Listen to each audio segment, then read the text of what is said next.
ਵਾਹਿਗੁਰੂ ਜੀ ਕਾ ਖਾਲਸਾ ਵਾਹਿਗੁਰੂ ਜੀ ਕੀ ਫਤਿਹ। ਗੁਰੂ ਪਿਆਰੇ ਗੁਰੂ ਸਵਾਰੀ ਪਰਮ ਸਤਿਕਾਰਯੋਗ ਸਾਧ ਸੰਗਤ ਜੀਓ, ਜਿਵੇਂ ਕਿ ਕਲਗੀਧਰ ਦਸ਼ਮੇਸ਼ ਪਿਤਾ ਜੀ ਦੇ ਗੁਰਵਾਕ ਦੇ ਬਚਨਵਾ ਸਾਰ ਮੰਤਰ ਚਾਰੋਂ ਕਾ ਚਾਰ, ਵਾਹਿਗੁਰੂ ਮੰਤਰ ਨਿਰਧਾਰ, ਸਾ ਮੰਤਰ ਪ੍ਰਭ ਖਾਲਸਾ ਦੀਨਾ, ਵਾਹਿਗੁਰੂ ਪਦ ਪਾਵਨ ਕੀਨਾ। ਸੋ ਜਿਹੜਾ ਵਾਹਿਗੁਰੂ ਸ਼ਬਦ ਦਾ ਅੱਖਰ ਵਾ ਨਾ, ਅਗਰ ਆਪਾਂ ਇਸ ਦੀ ਮਹਿਮਾ ਦਾ ਥੋੜ੍ਹਾ ਮਾਤਰ ਵੀ ਜ਼ਿਕਰ ਕਰਦੇ ਹਾਂ ਤਾਂ ਸਾਨੂੰ ਪਤਾ ਲੱਗਦਾ ਕਿ ਇਹ ਮੰਤਰ ਸਭ ਤੋਂ ਸ਼੍ਰੋਮਣੀ ਮੰਤਰ ਹੈ। ਕਿਉਂਕਿ ਜਿਹੜੇ ਚਾਰ ਅੱਖਰ ਵਾ ਨਾ, ਇਹ ਚਾਰ ਅੱਖਰ ਆਪ ਆਪਣੀ ਬੁੱਧ ਹੈ ਜੇਤੀ ਵਰਨਤ ਭਿੰਨ ਭਿੰਨ ਤੋਹਿ ਤੇਤੀ। ਉਹਨਾਂ ਇਹਨਾਂ ਚਾਰ ਅੱਖਰਾਂ ਦਾ ਹਰੇਕ ਸੰਤਾਂ ਮਹਾਂਪੁਰਖਾਂ ਨੇ ਸਮੇਂ-ਸਮੇਂ 'ਤੇ ਖੁਲਾਸਾ ਕੀਤਾ ਹੈਗਾ। ਜਿਵੇਂ ਹੁਣ ਆਪਾਂ ਅਗਰ ਭਾਈ ਗੁਰਦਾਸ ਜੀ ਦੀ ਗੱਲ ਕਰੀਏ ਤਾਂ ਭਾਈ ਗੁਰਦਾਸ ਜੀ ਨੇ ਦੱਸਿਆ ਕਿ ਇਹ ਚਾਰ ਅੱਖਰ ਇੱਕ ਅੱਖਰ ਇੱਕ ਯੁੱਗ ਦੇ ਨਾਲ ਸੰਬੰਧਿਤ ਰੱਖਦਾ ਹੈਗਾ। ਸੋ ਸਾਰੇ ਯੁੱਗਾਂ ਦਾ ਇੱਕ ਅੱਖਰ ਜੋ ਪ੍ਰਧਾਨ ਨਾਮ ਉਸ ਟਾਈਮ ਜਪਿਆ ਜਾਂਦਾ ਸੀ, ਚਾਰਾਂ ਨੂੰ ਮਿਲਾ ਕੇ ਵਾਹਿਗੁਰੂ ਅੱਖਰ ਬਣਿਆ ਹੈਗਾ। ਅਤੇ ਵਾਹਿਗੁਰੂ ਦੀ ਮਹਿਮਾ ਦਾ ਵੀ ਜਿਹੜਾ ਹੈ ਨਾ ਜ਼ਿਕਰ ਭਾਈ ਗੁਰਦਾਸ ਜੀ ਨੇ ਕੀਤਾ ਹੈਗਾ ਕਿ ਜੈਸੇ 68 ਤੀਰਥ ਪਰਸ ਕੀਏ ਜੁਗ ਚਾਰ ਚੜਿਓ ਕਹਿਲਾ ਸ਼ਰਿਓ, जैसे कोट जन्म तप उधर मुखी बसंतर में तन दह दियो, जैसे लाख बार कुरुखेतर में असमेध जंग अपंग ठहयो, फुन अमृत नाम विशेष एते जिन एक वार श्री वाहिगुरु कहो। सो वाहिगुरु नाम की महिमा का जिहड़ा जिक्र हैगा ये अपरंपार आपो अपने शब्दावली दे विच महापुरखां ने दस्सिया हैगा। पर अगर असीं महापुरखां ਦੇ ਨਾਲ ਹੋਰ ਵੀ ਅਗਰ ਗਹਿਰਾਈ ਦੇ ਵਿੱਚ ਗੱਲਬਾਤ ਕਰਦੇ ਸਾਨੂੰ ਇਹਨਾਂ ਗੱਲਾਂ ਦਾ ਗਿਆਨ ਹੁੰਦਾ ਕਿ ਇਹ ਜਿਹੜਾ ਇੱਕ ਅੱਖਰ ਵਾ ਨਾ ਵਾਹਿਗੁਰੂ ਦਾ ਇੱਕ ਅੱਖਰ, ਇਹ ਅੱਖਰ ਕੋਈ ਐਵੇਂ ਨਹੀਂ ਪ੍ਰਗਟ ਹੋਇਆ। ਇਸ ਅੱਖਰ ਨੂੰ ਪ੍ਰਗਟ ਕਰਨ ਵਾਸਤੇ ਧੰਨ ਗੁਰੂ ਨਾਨਕ ਸਾਹਿਬ ਮਹਾਰਾਜ ਨੇ 36 ਯੁੱਗ ਬੰਦਗੀ ਕੀਤੀ ਸੀ, 36 ਯੁੱਗ ਤਪੱਸਿਆ ਕੀਤੀ ਅਤੇ 9 ਯੁੱਗਾਂ ਤੋਂ ਬਾਅਦ ਇੱਕ ਅੱਖਰ ਜਿਹੜਾ ਸੀਗਾ ਇਹ ਫਿਰ ਦੇ ਵਿੱਚੋਂ ਪ੍ਰਗਟ ਹੋਇਆ ਅਤੇ 9 ਯੁੱਗਾਂ ਦਾ ਬਾਬਾ ਬਣਿਆ, 9 ਯੁੱਗਾਂ ਦਾ ਹਾਹਾ, 9 ਯੁੱਗਾਂ ਦਾ ਰਾਰਾ ਅਤੇ 9 ਯੁੱਗਾਂ ਦਾ ਗੱਗਾ ਬਣਿਆ। ਅਤੇ ਇਸ ਦਾ ਕਰਕੇ 9 ਚੌਕਾ 36 ਯੁੱਗ ਦੀ ਤਪੱਸਿਆ ਤੋਂ ਬਾਅਦ ਇਹ ਮੰਤਰ ਸੰਪੂਰਨ ਹੋਇਆ ਸੀਗਾ। ਇਸ ਕਰਕੇ ਵਾਹਿਗੁਰੂ ਅੱਖਰ ਸਭ ਤੋਂ ਸ੍ਰੇਸ਼ਟ ਵਾ। ਪਰ ਉਹ ਗੁਰਮੁਖ ਰੂਹਾਂ ਸੱਜਣ ਭਾਗਾਂ ਵਾਲੇ ਆ ਜਿਹੜੇ ਵਾਹਿਗੁਰੂ ਮੰਤਰ ਦਾ ਜਾਪ ਕਰਦੇ ਆ। ਪਰ ਇਹ ਵਾਹਿਗੁਰੂ ਮੰਤਰ ਦਾ ਜਾਪ ਕਰ ਤਾਂ ਚਾਹੇ ਕੋਈ ਵੀ ਸਕਦਾ ਹੈਗਾ, ਪਰ ਅਸਲ ਦੇ ਵਿੱਚ ਇਹ ਵਾਹਿਗੁਰੂ ਮੰਤਰ ਜਦ 5 ਪਿਆਰੇ ਅੰਮ੍ਰਿਤ ਛਕਾਉਂਦੇ ਆ, ਉਸ ਟਾਈਮ 5 ਪਿਆਰੇ ਦੀਕਸ਼ਾ ਵਜੋਂ ਇਹ ਮੰਤਰ ਉਹਨਾਂ ਅੰਮ੍ਰਿਤਧਾਰੀ ਸਿੰਘਾਂ ਨੂੰ ਪ੍ਰਦਾਨ ਕਰਦੇ ਆ, ਇਹ ਬਖਸ਼ਦੇ ਆ। ਕਿਉਂਕਿ ਵੈਸੇ ਅੰਮ੍ਰਿਤ ਤੋਂ ਬਗੈਰ ਜਪਿਆ ਹੋਇਆ ਨਾਮ ਵੀ ਲਾਭਦਾਇਕ ਹੁੰਦਾ ਹੈਗਾ, ਪਰ ਅਸਲ ਦੇ ਵਿੱਚ ਵਾ ਕਿ ਬਿਨਾਂ ਗੁਰੂ ਤੋਂ ਢੋਈ ਨਹੀਂ ਹੈਗੀ। ਅਤੇ ਜਿਹੜੇ ਸੱਜਣ ਬਿਨਾਂ ਗੁਰੂ ਤੋਂ ਨਾਮ ਜਪਦੇ ਆ ਉਹਨਾਂ ਦੇ ਪੁੰਨ ਤਾਂ ਜ਼ਰੂਰ ਵੱਧ ਜਾਂਦੇ ਹੈਗੇ, ਲੇਕਿਨ ਉਹਨਾਂ ਦੀ ਜਿਹੜੀ ਮੁਕਤੀ ਹੈਗੀ 84 ਲੱਖ ਜੂਨਾਂ ਤੋਂ ਛੁਟਕਾਰਾ ਜੋ ਹੋਣਾ ਹੈਗਾ ਉਹ ਬੜਾ ਅਸੰਭਵ ਹੁੰਦਾ ਹੈ। ਜਿਵੇਂ ਗੁਰਬਾਣੀ ਦਾ ਫਰਮਾਨ ਹੈ, ਪੂਰੇ ਗੁਰ ਬਿਨ ਮੁਕਤ ਨਾ ਹੋਈ। ਸੋ ਜਿਨ੍ਹਾਂ ਨੇ ਅੰਮ੍ਰਿਤ ਛਕ ਕੇ 5 ਪਿਆਰਿਆਂ ਤੋਂ ਦੀਕਸ਼ਾ ਦੇ ਰਾਹੀਂ ਇਹ ਨਾਮ ਲਿਆ ਹੈਗਾ ਅਤੇ ਹਿਰਦੇ ਵਿੱਚ ਨਾਮ ਜਪਦੇ ਆ, ਫਿਰ ਉਹਨਾਂ ਦੀ ਮਹਿਮਾ ਜਿਹੜੀ ਆ ਇਸ ਨਾਮ ਜਪਤ ਦੇ ਨਾਲ ਵੀ ਅਪਰੰਪਾਰ ਹੋ ਜਾਂਦੀ, ਕਿਉਂਕਿ ਇਸ ਨਾਮ ਦੀ ਸ਼ਕਤੀ ਅਸੀਮ ਹੈਗੀ ਆ। ਸੋ ਨਾਮ ਜਪਦੇ ਜੋ ਮਨ ਦੇ ਵਿੱਚ ਫੁਰਨਾ ਬਣਾਉਣ, ਉਹ ਫੁਰਨਾ ਉਸੇ ਟਾਈਮ ਤਤਕਾਲ ਸ਼ਾਕ ਪ੍ਰਤੱਖ ਹੋ ਜਾਂਦਾ ਹੈਗਾ। ਇਸ ਕਰਕੇ ਵੱਡੇ ਜਿਹੜੇ ਤੰਤਰਿਕ ਹੈਗੇ ਆ, ਯੋਗੀ ਆ, ਜਾਂ ਹੋਰ ਵੀ ਜਿਹੜੇ ਨਾਮ ਜਪਣ ਵਾਲਿਆਂ ਦੀਆਂ ਰੂਹਾਂ ਦਾ ਤਿਰਸਕਾਰ ਕਰਨਾ ਚਾਹੁੰਦੇ ਆ, ਇਹੋ ਜਿਹੇ ਯੋਗੀਆਂ ਨੂੰ, ਨਾਥਾਂ ਨੂੰ ਕਿਵੇਂ ਇਹ ਵਾਹਿਗੁਰੂ ਨਾਮ ਜਪਣ ਵਾਲੇ ਗੁਰਸਿੱਖ ਜਿਹੜੇ ਆ ਇੱਕ ਛਿਣ ਦੇ ਵਿੱਚ ਸਿੱਧਾ ਕਰ ਦਿੰਦੇ। ਇਸ ਦੇ ਇੱਕ ਨਹੀਂ ਅਨੇਕਾਂ ਪ੍ਰਮਾਣ ਮਿਲਦੇ ਆ। ਸੋ ਜਿਵੇਂ ਇੱਕ ਵਾਰ ਮਹਾਂਪੁਰਖ ਬਾਬਾ ਹਰਨਾਮ ਸਿੰਘ ਜੀ ਰਾਮਪੁਰ ਖੇੜੇ ਵਾਲੇ, ਜਦੋਂ ਇੱਕ ਨਗਰ ਜਿਸ ਦੇ ਵਿੱਚ ਇਹ ਆਪਣਾ ਜਿਹੜਾ ਨਿਵਾਸ ਕਰਦੇ ਹੁੰਦੇ ਸੀਗੇ, ਉਸ ਨਗਰ ਦਾ ਨਾਮ ਸੀਗਾ ਕਰੇਰੂਆ। ਇਸ ਕਰੇਰੂਆ ਨਗਰ ਦੇ ਵਿੱਚ ਮਹਾਂਪੁਰਖ ਜਿਹੜੇ ਸੀਗੇ ਇਹ ਬਾਹਰ ਖੇਤਾਂ ਦੇ ਵਿੱਚ ਜਦ ਆਪਣੀ ਫਸਲ ਦੀ ਰਾਖੀ ਦੇ ਵਿੱਚ ਜਾਂ ਉੱਥੇ ਕੰਮਾਂ ਕਾਜਾਂ ਦੇ ਸੰਬੰਧ ਦੇ ਵਿੱਚ ਉੱਥੇ ਰਹਿੰਦੇ ਹੁੰਦੇ ਸੀ। ਤਾਂ ਉਹਨਾਂ ਟਾਈਮਾਂ ਦੇ ਵਿੱਚ ਮਹਾਂਪੁਰਖਾਂ ਦਾ ਪ੍ਰਤਾਪ ਇੰਨਾ ਸੀਗਾ ਕਿ ਮਹਾਂਪੁਰਖਾਂ ਨੇ ਜਦ ਭਜਨ ਬੰਦਗੀ ਕਰਨੀ ਆ, ਹਲ ਵੀ ਚਲਾਉਣਾ ਹੈਗਾ ਤਾਂ ਵੀ ਮਾਲਾ ਨਾਲ ਨਹੀਂ ਸੀ ਛੱਡਦੇ ਹੁੰਦੇ ਅਤੇ ਮਨ ਨੂੰ ਕਦੀ ਵਿਹਲਾ ਰੱਖਦੇ ਨਹੀਂ ਸੀ ਹੁੰਦੇ। ਇਸ ਕਰਕੇ ਮਹਾਂਪੁਰਖ ਜਦ ਅੰਮ੍ਰਿਤ ਵੇਲੇ ਗੁਰਦੁਆਰੇ ਸਾਹਿਬ ਜਾਂਦੇ ਹੁੰਦੇ ਸੀ, ਸੋ ਇਹਨਾਂ ਦੇ ਨਾਮ ਜਪਣ ਦੀ ਜਿਹੜੀ ਤਪੱਸਿਆ ਸੀਗੀ, ਉਹ ਜੋ ਤੇਜ ਤਪ ਅੰਦਰ ਬਣਿਆ ਸੀ, ਉਹਦਾ ਪ੍ਰਭਾਵ ਇੰਨਾ ਸੀਗਾ ਕਿ ਅਗਰ ਕੋਈ ਵੀ ਪੁਰਾਣੀ ਮਹਾਂਪੁਰਖਾਂ ਦੇ ਦਰਸ਼ਨ ਕਰ ਜਾਂਦਾ ਸੀ, ਉਹ ਨਿਹਾਲ ਹੋ ਜਾਂਦਾ ਸੀ। ਜਿਉਂ ਕਹਿ ਲਏ ਕੋਈ ਦਰਸ਼ਨ ਕਰਦੇ ਨਾਲ ਹੀ ਉਹਦੀਆਂ ਸਾਰੀਆਂ ਬਿਮਾਰੀਆਂ ਖੰਭ ਲਾ ਕੇ ਉੱਡ ਜਾਂਦੀਆਂ ਸੀ। ਸੋ ਇਸ ਕਰਕੇ ਜਿਹੜੀ ਸੰਗਤ ਸੀ, ਕੁਦਰਤ ਸੀ ਕਿ ਉਹਦਾ ਜਿਹੜਾ ਰੁਝਾਨ ਸੀਗਾ ਮਹਾਂਪੁਰਖਾਂ ਦੇ ਵੱਲ ਵੱਧ ਗਿਆ। ਇਸ ਕਰਕੇ ਇਲਾਕੇ ਦੀ ਜਿਹੜੀ ਕਰੇਰੂਆ ਇਲਾਕੇ ਦੀ ਨਗਰ ਦੀ ਸੰਗਤ ਜਾਂ ਆਲੇ ਦੁਆਲੇ ਇਲਾਕੇ ਦੀ ਸੰਗਤ ਉਹ ਮਹਾਂਪੁਰਖਾਂ ਵੱਲ ਖਿੱਚੀ ਗਈ। ਪਰ ਬਦਕਿਸਮਤੀ ਇਹ ਸੀ ਕਿ ਮਹਾਂਪੁਰਖਾਂ ਤੋਂ ਪਹਿਲਾਂ ਉਸ ਨਗਰ ਦੇ ਵਿੱਚ ਇੱਕ ਯੋਗ ਮਤ ਦਾ ਇੱਕ ਨਾਥ ਰਹਿੰਦਾ ਸੀਗਾ। ਇਹ ਜਿਹੜਾ ਨਾਥ ਸੀਗਾ ਇਹ ਵੀ ਆਪਣੀਆਂ ਤਾਂਤਰਿਕ ਸਿੱਧੀਆਂ ਦੇ ਦੁਆਰਾ ਲੋਕਾਂ ਦੇ ਉੱਤੇ ਆਪਣਾ ਪ੍ਰਭਾਵ ਰੱਖਦਾ ਸੀਗਾ ਅਤੇ ਲੋਕਾਂ ਨੂੰ ਵਰ ਸਰਾਪ ਵੀ ਦੇ ਦਿੰਦਾ ਸੀ। ਆਪਣਾ ਇਹਦਾ ਪੂਰਾ ਦਬਦਬਾ ਸੀ ਅਤੇ ਲੋਕ ਇਹਨੂੰ ਖੁਸ਼ ਕਰਨ ਵਾਸਤੇ ਸ਼ਰਾਬ ਮੀਟ ਆਦਿ ਜਿਹੜੇ ਸੀਗੇ ਇਸ ਨੂੰ ਉਹਨਾਂ ਟਾਈਮਾਂ ਦੇ ਵਿੱਚ ਭੇਟਾ ਕਰਦੇ ਹੁੰਦੇ ਸੀਗੇ।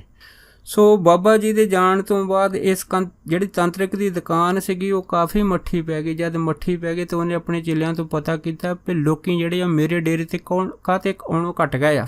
ਜਦ ਇੰਨੀ ਗੱਲ ਹੋਈ ਤਾਂ ਫਿਰ ਚੇਲਿਆਂ ਨੇ ਦੱਸਿਆ ਕਿ ਇਸ ਕਰੇਰੂਆ ਨਗਰ ਦੇ ਵਿੱਚ ਇੱਕ ਸੰਤ ਹਰਨਾਮ ਸਿੰਘ ਕਰਕੇ ਕੋਈ ਗੁਰਸਿੱਖ ਆ ਗਿਆ ਹੈਗਾ ਅਤੇ ਅਸੀਂ ਸੁਣਿਆ ਕਿ ਉਹ ਬੜਾ ਅਭਿਆਸੀ ਹੈਗਾ ਅਤੇ ਸੰਗਤ ਜਿਹੜੀ ਆ ਉਹਦੇ ਵੱਲ ਜ਼ਿਆਦਾ ਖਿੱਚੀ ਗਈ ਆ। ਜਦ ਇੰਨੀ ਗੱਲ ਹੋਈ ਤਾਂ ਫਿਰ ਤਾਂਤਰਿਕ ਨੇ ਮਨ 'ਚ ਸੋਚਿਆ ਕਿ ਅਗਰ ਇਹ ਸੰਤ ਹਰਨਾਮ ਸਿੰਘ ਇਸ ਇਲਾਕੇ ਵਿੱਚ ਰਹੂਗਾ ਤਾਂ ਮੇਰੀ ਦੁਕਾਨ ਨਹੀਂ ਚੱਲਣੀ ਹੈ, ਕਿਉਂਕਿ ਮੈਂ ਕਾਫੀ ਦੇਰ ਤੋਂ ਇਸ ਇਲਾਕੇ ਵਿੱਚ ਆਪਣਾ ਅੱਡਾ ਜਮਾ ਕੇ ਬੈਠਾ ਹੋਇਆ। ਇਸ ਕਰਕੇ ਜਦ ਤੱਕ ਬਾਬਾ ਹਰਨਾਮ ਸਿੰਘ ਹੁਣਾਂ ਨੂੰ ਮੈਂ ਇੱਥੋਂ ਬਾਹਰ ਨਹੀਂ ਕੱਢ ਦਿੰਦਾ ਤਦ ਤੱਕ ਮੇਰਾ ਇੱਥੇ ਸਿੱਕਾ ਨਹੀਂ ਚੱਲਣਾ। ਇਹ ਸੋਚ ਕੇ ਉਹਨੇ ਬਦਲੇ ਦੀ ਭਾਵਨਾ ਦੇ ਨਾਲ ਆਪਣੀਆਂ ਜਿਹੜੀਆਂ ਤਾਂਤਰਿਕ ਸ਼ਕਤੀਆਂ ਦਾ ਅੰਦਰ ਮਾਣ ਰੱਖਿਆ ਸੀਗਾ। ਇਹਨਾਂ ਤਾਂਤਰਿਕ ਸ਼ਕਤੀਆਂ ਦੇ ਮਾਣ ਦੇ ਕਾਰਨ ਫਿਰ ਇੱਕ ਦਿਨ ਮਹਾਂਪੁਰਖ ਜਦ ਆਪਣੇ ਮੋਟਰ ਦੇ ਕਮਰੇ ਤੋਂ ਬਾਹਰ ਮੰਜੇ 'ਤੇ ਬੈਠੇ, ਜਦੋਂ ਸਰਦੀਆਂ ਦਾ ਟਾਈਮ ਸੀਗਾ, ਧੁੱਪ ਦੇ ਵਿੱਚ ਬੈਠੇ ਨਾਮ ਸਿਮਰਨ ਭਜਨ ਦੇ ਵਿੱਚ ਲੀਨ ਸੀਗਾ। ਇਹ ਜਿਹੜਾ ਨਾਥ ਸੀਗਾ ਇਹ ਮਹਾਂਪੁਰਖਾਂ ਦੇ ਵੱਲ ਆ ਗਿਆ। ਜਦ ਆ ਗਿਆ ਤਾਂ ਮਹਾਂਪੁਰਖਾਂ ਜਿੱਥੇ ਬੈਠੇ ਹੁੰਦੇ ਸੀਗੇ ਉੱਥੋਂ 100-200 ਗਜ ਦੇ ਦੂਰੀ ਦੇ ਉੱਤੇ ਇੱਕ ਪਗਡੰਡੀ ਹੁੰਦੀ ਸੀ ਜਿਹੜੀ ਕਰੇਰੂਆ ਨਗਰ ਨੂੰ ਜਾਂਦੀ ਹੁੰਦੀ ਸੀ। ਜਦ ਇਹ ਯੋਗੀ ਜਿਹੜਾ ਸੀਗਾ ਇਹਨਾਂ ਤੋਂ 100-200 ਗਜ ਦੂਰੀ 'ਤੇ ਜਾ ਕੇ ਜਦ ਖੜ੍ਹਾ ਹੋਇਆ ਅਤੇ ਇਹਨੇ ਆਪਣੀ ਜਿਹੜੀ ਵਿੱਦਿਆ ਸੀਗੀ ਇਹ ਵਿੱਦਿਆ ਦੇ ਮੰਤਰ ਪੜ੍ਹਨੇ ਸ਼ੁਰੂ ਕਰ ਦਿੱਤੇ। ਜਦ ਤਾਂਤਰਿਕ ਕਿਰਿਆ ਕਰਨੀ ਸ਼ੁਰੂ ਕੀਤੀ ਅਤੇ ਫਿਰ ਬਾਬਾ ਜੀ ਦੱਸਦੇ ਸੀਗੇ ਕਿ ਜਦੋਂ ਨੇ ਤਾਂਤਰਿਕ ਕਿਰਿਆ ਕੀਤੀ ਕਿਉਂ ਸਾਨੂੰ ਤਾਂ ਕੋਈ ਚੇਤਾ ਨਹੀਂ ਸੀ, ਪਰ ਉਸ ਟਾਈਮ ਸਾਨੂੰ ਇਸ ਤਰ੍ਹਾਂ ਮਹਿਸੂਸ ਹੋਇਆ ਕਿ ਜਿਵੇਂ ਜਿਹੜਾ ਸਾਡਾ ਮਨ ਹੈ ਉਹ ਯਕਦਮ ਚਾਟ ਹੋ ਗਿਆ ਅਤੇ ਮਨ ਜਿਹੜਾ ਸੀਗਾ ਉਹ ਬਾਹਰ ਨੂੰ ਖਿੱਚਿਆ ਗਿਆ ਅਤੇ ਜਿਹਦੇ ਕਰਕੇ ਦਿਲ ਨੂੰ ਵੀ ਕੁਛ ਘਬਰਾਹਟ ਹੋਈ। ਜਦ ਬਾਬਾ ਜੀ ਕਹਿਣ ਲੱਗੇ ਕਿ ਦਿਲ ਨੂੰ ਕੁਛ ਘਬਰਾਹਟ ਹੋਈ, ਮਨ ਸਾਡਾ ਸ਼ਬਦ ਤੋਂ ਥੋੜ੍ਹਾ ਚਾਟ ਹੋਇਆ, ਵਾਹ ਨੂੰ ਖਿੱਚਿਆ ਗਿਆ, ਜੋ ਰਸ ਅੰਦਰ ਆਨੰਦ ਬਣਿਆ ਸੀਗਾ ਉਹ ਥੋੜ੍ਹਾ ਘਟਣ ਲੱਗਾ। ਅਚਨਚੇਤ ਅਸੀਂ ਜਦ ਆਪਣੀਆਂ ਅੱਖਾਂ ਖੋਲ੍ਹੀਆਂ ਅਤੇ ਅਸੀਂ ਕੀ ਤੱਕਿਆ ਕਿ ਇਹੋ ਜਿਹੜਾ ਨਾਥ ਵਾ 100-200 ਗਜ ਦੀ ਦੂਰੀ 'ਤੇ ਖੜ੍ਹਾ ਹੋਇਆ ਆਪਣਾ ਮੰਤਰ ਪੜ੍ਹੇ ਅਤੇ ਸਾਡੇ ਵੱਲ ਦੇਖ ਰਿਹਾ ਹੈਗਾ।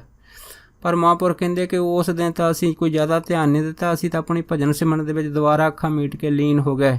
ਇਸ ਕਰਕੇ ਇਸ ਤਾਂਤਰਿਕ ਦੀ ਜਿਹੜੀ ਕੋਈ ਵੀ ਤਾਂਤਰਿਕ ਕਿਰਿਆ ਸੀਗੀ, ਕਲਾਮ ਸੀਗੀ, ਮਹਾਂਪੁਰਖਾਂ 'ਤੇ ਨਹੀਂ ਚੱਲੀ ਅਤੇ ਇਸ ਕਰਕੇ ਇਹ ਜਿਹੜਾ ਤਾਂਤਰਿਕ ਸੀਗਾ ਫਿਰ ਵਾਪਸ ਆਪਣੇ ਡੇਰੇ 'ਤੇ ਆ ਗਿਆ। ਜਦ ਡੇਰੇ 'ਤੇ ਆ ਗਿਆ ਅਤੇ ਇਹਨੇ ਫਿਰ ਆ ਕੇ ਆਪਣੇ ਚੇਲਿਆਂ ਨੂੰ ਪੁੱਛਿਆ ਵੀ ਉਹ ਜਿਹੜਾ ਸੰਤ ਹਰਨਾਮ ਸਿੰਘ ਇਸ ਇਲਾਕੇ 'ਚ ਆਇਆ ਹੈਗਾ ਉਹਦਾ ਕੀ ਬਣਿਆ। ਅਤੇ ਉਹਦੇ ਚੇਲੇ ਕਹਿਣ ਲੱਗੇ ਜੀ ਉਹ ਤਾਂ ਅੱਜ ਸਵੇਰੇ ਫਿਰ ਗੁਰਦੁਆਰੇ ਸਾਹਿਬ ਗਿਆ ਹੈ, ਬੜੀ ਸੰਗਤ ਜਿਹੜੀ ਆ ਉਹਨਾਂ ਦੇ ਨਾਲ ਬੈਠ ਕੇ ਭਜਨ ਬਲਾ ਸੁਣਦੀ ਹੈਗੀ ਆ ਅਤੇ ਉਹਨਾਂ ਨੂੰ ਤਾਂ ਕੋਈ ਇਸ ਤਰ੍ਹਾਂ ਦਾ ਢਾਡੀ ਤਾਂਤਰਿਕ ਕਿਰਿਆ ਦਾ ਕੋਈ ਅਸਰ ਨਹੀਂ ਹੋਇਆ ਲੱਗਦਾ, ਜਾਂ ਇਹ ਹੋਇਆ ਸੀਗਾ। ਫਿਰ ਤਾਂਤਰਿਕ ਨੂੰ ਗੁੱਸਾ ਆਇਆ। ਦੂਸਰੇ ਦਿਨ ਫਿਰ ਤਾਂਤਰਿਕ ਜਿਹੜਾ ਸੀਗਾ ਫਿਰ ਮਹਾਂਪੁਰਖਾਂ ਦੇ ਅਸਥਾਨ ਦੇ ਵੱਲ ਆ ਗਿਆ। ਜਦ ਦੂਸਰੇ ਦਿਨ ਮਹਾਂਪੁਰਖਾਂ ਦੇ ਅਸਥਾਨ 'ਤੇ ਆਇਆ ਫਿਰ ਇਹਨੇ ਉਸੇ ਹੀ ਪਗਡੰਡੀ 'ਤੇ ਖੜ੍ਹ ਕੇ ਫਿਰ ਆਪਣੀ ਜਿਹੜੀ ਤਾਂਤਰਿਕ ਕਿਰਿਆ ਦੀਆਂ ਕਲਾਮਾਂ ਚਲਾਉਣੀਆਂ ਸ਼ੁਰੂ ਕੀਤੀਆਂ। ਜਦ ਕਲਾਮਾਂ ਚਲਾਉਣੀਆਂ ਸ਼ੁਰੂ ਕੀਤੀਆਂ ਤਾਂਤਰਿਕ ਕਿਰਿਆ ਦੀ, ਮਹਾਂਪੁਰਖ ਕਹਿੰਦੇ ਅਸੀਂ ਉਸ ਟਾਈਮ ਵੀ ਭਜਨ ਸਿਮਰਨ 'ਚ ਬੈਠੇ ਸੀ। ਫਿਰ ਅਸੀਂ ਦੇਖਿਆ ਕਿ ਇਹਦੀ ਤਾਂਤਰਿਕ ਕਿਰਿਆ ਦਾ ਸਾਡੇ ਮਨ 'ਤੇ ਥੋੜ੍ਹਾ ਜਿਹਾ ਅਸਰ ਹੋਇਆ ਹੈਗਾ ਅਤੇ ਸਾਡਾ ਮਨ ਜਿਹੜਾ ਸੀਗਾ ਕੁਛ ਟਾਈਮ ਜਿਹੜਾ ਸੀਗਾ ਉਹ ਅਚਾਟ ਹੋਇਆ ਅਤੇ ਥੋੜ੍ਹੀ ਜਿਹੀ ਵੀ ਜਿਹੜੀ ਸਾਨੂੰ ਘਬਰਾਹਟ ਵੀ ਮਹਿਸੂਸ ਹੋਈ। ਅਸੀਂ ਫਿਰ ਅੱਖਾਂ ਖੋਲ੍ਹੀਆਂ, ਅਸੀਂ ਕੀ ਦੇਖਿਆ ਇਹੋ ਜਿਹੜਾ ਨਾਥ ਆ ਇਹੀ ਪਗਡੰਡੀ 'ਤੇ ਖੜ੍ਹਾ ਸਾਡੇ ਵੱਲ ਦੇਖ ਰਿਹਾ ਹੈਗਾ ਤਾਂ ਆਪਣੀਆਂ ਕਲਾਮਾਂ ਦਾ ਇਸਤੇਮਾਲ ਕਰ ਰਿਹਾ ਹੈ। ਮਹਾਂਪੁਰਖ ਕਹਿੰਦੇ ਦੂਸਰੇ ਦਿਨ ਵੀ ਅਸੀਂ ਜਿਹੜਾ ਹੈਗਾ ਇਸ ਨੂੰ ਕੁਛ ਨਹੀਂ ਆਖਿਆ, ਅਸੀਂ ਫਿਰ ਆਪਣੀਆਂ ਅੱਖਾਂ ਮੀਟੀਆਂ ਤਾਂ ਮੁੜ ਕੇ ਫਿਰ ਆਪਣੀ ਸਿਮਰਨ ਸਾਧਾਂ ਦੇ ਵਿੱਚ ਲੀਨ ਹੋ ਗਏ। ਦੂਸਰੇ ਦਿਨ ਵੀ ਇਸ ਤਾਂਤਰਿਕ ਦੀ ਕਲਾਮ ਦਾ ਕੋਈ ਵੀ ਮਹਾਂਪੁਰਖਾਂ ਦੇ ਅਸਰ ਨਹੀਂ ਹੋਇਆ ਤੇ ਇਹ ਜਿਹੜਾ ਤੰਤਰ ਸੀਗਾ ਇਹ ਦੂਸਰੇ ਦਿਨ ਵੀ ਖਾਲੀ ਵਾਪਸ ਆਪਣੇ ਡੇਰੇ ਸਥਾਨ 'ਤੇ ਆ ਗਿਆ। ਜਦ ਆ ਗਿਆ ਤੇ ਸਾਰੀ ਰਾਤ ਇਸ ਤਾਂਤਰਿਕ ਨੂੰ ਨੀਂਦ ਨਹੀਂ ਆਈ। ਸੋਚਦਾ ਰਿਹਾ ਕਿ ਮੇਰੀ ਤੰਤਰ ਵਿੱਦਿਆ ਜਿਹੜੀ ਆ ਇਸ ਬਾਬਾ ਹਰਨਾਮ ਸੋਹਣਾ 'ਤੇ ਕਿਉਂ ਨਹੀਂ ਅਸਰ ਕਰਦੀ।